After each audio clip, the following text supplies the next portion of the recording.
bago siya maging sundalo sa paningin ng mundo.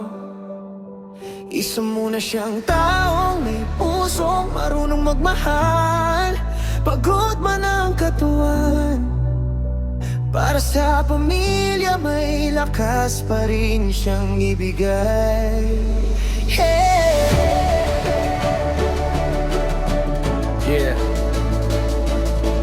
This is for the man who never complains. Yeah.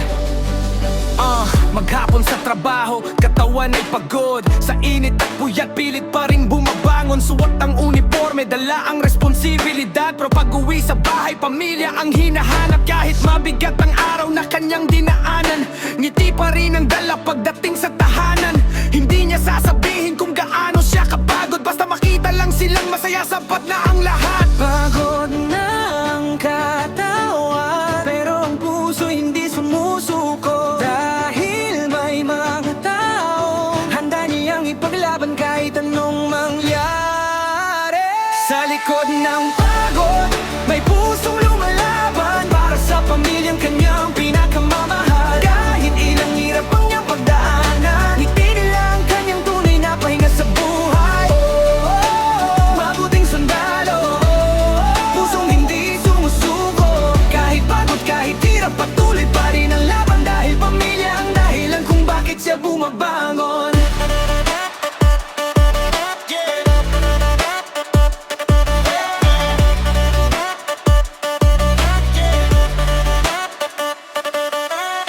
Pagbukas ng pinto, unang tanong, kumusta kayo? Hindi pagod ako, kundi may kailangan ba kayo? Kung may kailangan ayusin, siya ang gumagawa. Kahit gusto nang humiga, inuuna pa rin sila. Hindi kailangan ng palakpak o medalya, hindi kailangan ng papuri mula sa iba. Dahil para sa kanya, ang pinapadang gantimpala ay makita ang mahal yan na masaya. Kung baka binatahimik ang mundo, sa kanya nararamdaman ang bigat ng katawan. Pero bukas pagising, handa na naman siyang lumaban. Sa likod ng pagod, may pusong lumalaban para sa pamilyang kanyang pinakamamahal. Kahit ilang hirap ang niyang pagkadaanan, ngiti nila ang kanyang tunay makinga sa buhay. Mabuting sundalo, pusong hindi sumusuko. Kahit pagod, kahit hirap, patuloy pa rin ang laban. Dahil pamilya ang dahilan kung bakit siya bumabangon. At kung minsan, sana maalala mo rin siya, hindi lang bilang sundalo, hindi lang bilang tagapagtanggol, kundi bilang isang tao. Kahit pagod na, pinipili pa rin magmahal.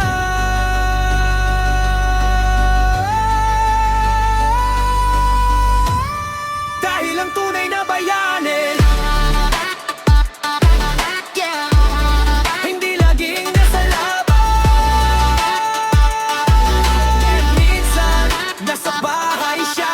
Sa bawat pawis na tumutulo sa kanyang mukha, may pangarap siyang maibigay sa pamilya. Hindi man marangya ang buhay na kanyang dala, basta magkakasama, iyon ang kanyang biyaya. At kung dumating ang araw na siya'y mapagod, sasabihin ng pamilya salamat sa lahat. Dahil bawat sakripisyo na kanyang ginawa ay pagmamahal na hindi kailanman matutumbasan.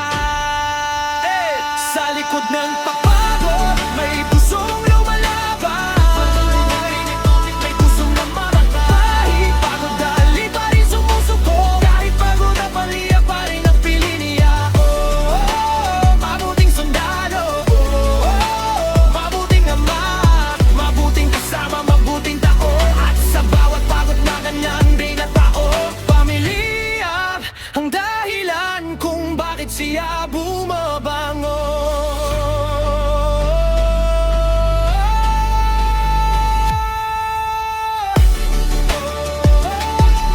Saludo sa pusong hindi sumusuko, saludo sa taong kahit pagod, marunong pa rin magmahal. Sa likod ng uniforme, may pusong para sa pamilya.